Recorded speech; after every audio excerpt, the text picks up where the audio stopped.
মোবাইলে কোরআন তেলাওয়াত শুনলে সওয়াব হবে কিনা খুব গুরুত্বপূর্ণ একটি বিষয়। আমরা অনেকেই কিন্তু এখন মোবাইলের মাধ্যমে কোরআন তেলাওয়াত শুনি এবং মোবাইলে কোরআন তেলাওয়াত করি।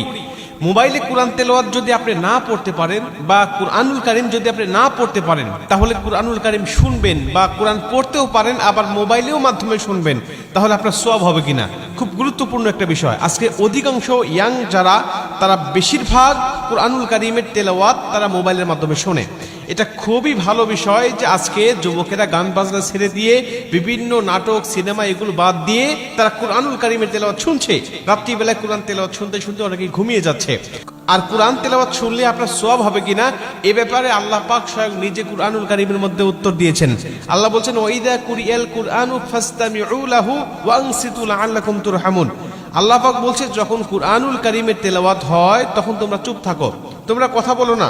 ওয়াইদা কুরিয়াল কুরআনু ফাসতামিউ লাহু ওয়া আনসিতু লাআল্লাকুম তুরহামুন, এবং মনোযোগ সহকারে তোমরা শ্রবণ করো, আশা করা যায় যে আল্লাহ পাকের রহমত তোমাদের উপর বর্ষিত হবে।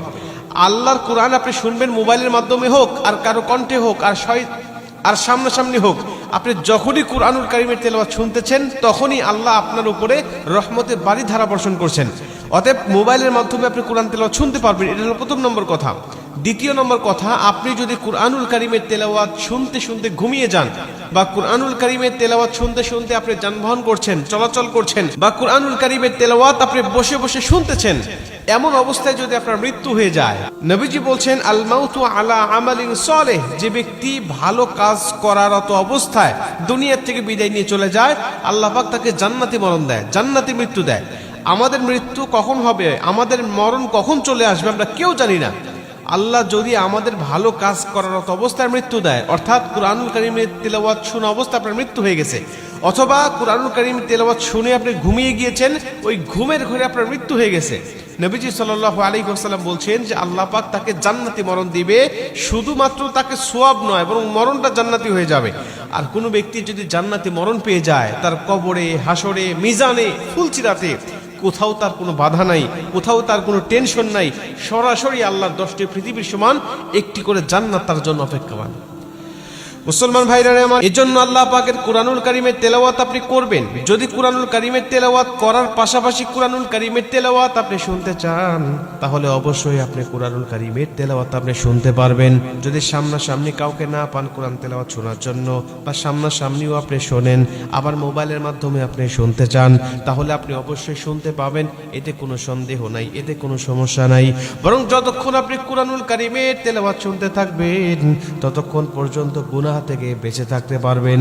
এবং যতক্ষণ কুরআনুল কারীমের তেলাওয়াত আপনি শুনবেন, ততক্ষণ পর্যন্ত আপনার আমলনামায় ফেরেশতারা সওয়াবগুলোই লিখতে থাকবে। যতক্ষণ আপনি কোরআন তেলাওয়াত শুনবেন, ততক্ষণ গুনাহ থেকেও মুক্ত থাকবেন, আবার ফেরেশতারাও আপনার আমলনামায় সওয়াবগুলো লিখতেই থাকবে।